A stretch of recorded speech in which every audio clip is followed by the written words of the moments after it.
Welcome to the Spendwise Moms channel, your homemaking resource hub.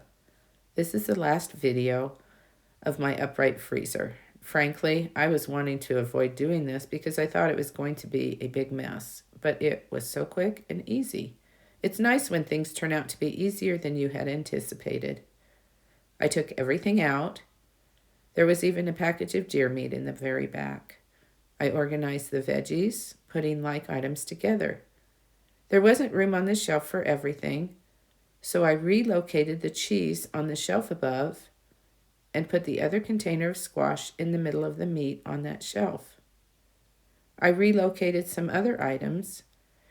For example, I put the package of deer meat with the other deer meat on the shelf above, and I put the cinnamon rolls and a couple of packages of veggies in the small freezer above our fridge so we could eat them in the near future.